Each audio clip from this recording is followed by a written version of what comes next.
What's going on, guys? How we all doing today? It's Corey here, back again for Mr. Specialist, and today we have for you guys a double nuclear with the M27. And a lot of people say that the M27 is actually a really weak gun, but that baffles me. You know, when people complain about it being outmatched by so many other different weapons, I kind of just don't get what people are thinking, because to me, the M27 is a really effective gun in a lot of different situations. Now, I think that the problem is the fact that a lot of people are extremely dependent upon using a silencer. You know, if you're someone who really needs that suppressor and you need that stealth aspect to be successful, then yeah, maybe the M27 isn't the best gun for you. But if you are willing to try it without a silencer, I can promise you it's a whole different gun.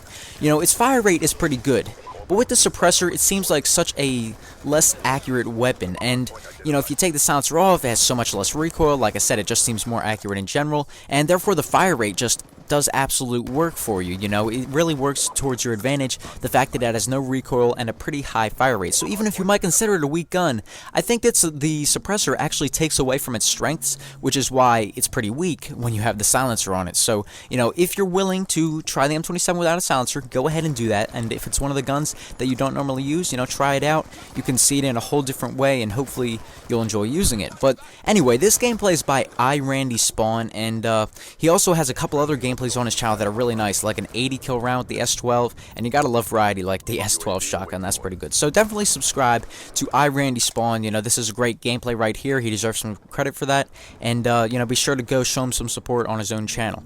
But anyway, guys, today I want to talk about something that will be impacting Call of Duty in the near future. And Call of Duty at this point is kind of something that people are just getting tired of.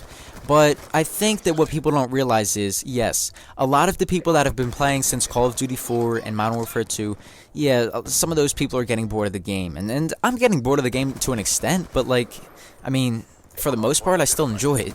And what people don't realize is, although, yes, a lot of people have been playing for a long time, are getting bored, there's still a lot of up-and-comers, you know, people that are new to the game, people that have played other FPS, you know, first-person shooters, FPS games, and pretty much, you know, anyone who's new to Call of Duty within the last year or so is still really enjoying it. Now, a lot of people are just, they're sick of it, they're tired of Call of Duty, they're too frustrated and fed up with it, and that's alright, because then you just move on. But a lot of people are acting like the whole Call of Duty scene is going to just fall apart, and like everyone is going to say, enough with this game, let's move on to the next one. Because let's face it, Call of Duty is a pretty big experience as far as gaming is concerned, because it's a game that so many people out there play.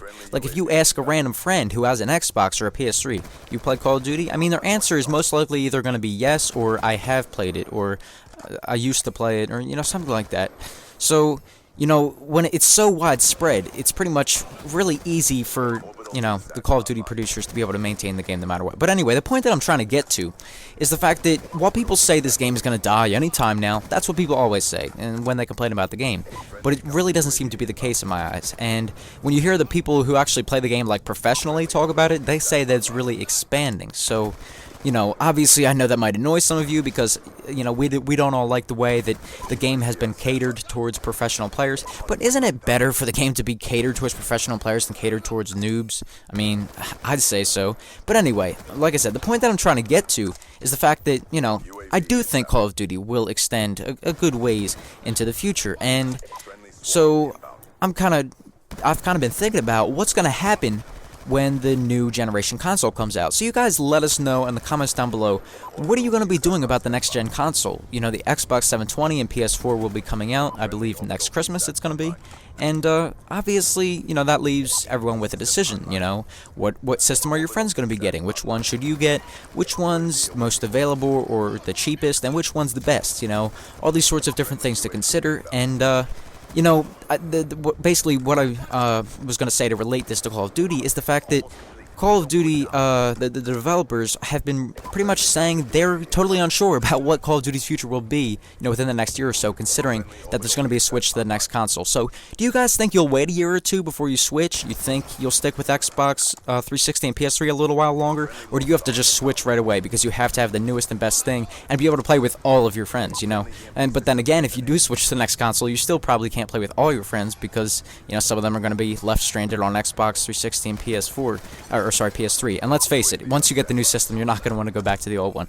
So anyway, guys, you let us know in the comments down below what your plans are for that, and let us know what you think is going to happen to Call of Duty, because honestly, I don't think it's going to like sink or anything. It's not going to tank and just disappear, but you know, it could have an effect on it. So let us know your thoughts in the comments down below, and that's about it for this commentary. So I'll see you all later on. Goodbye.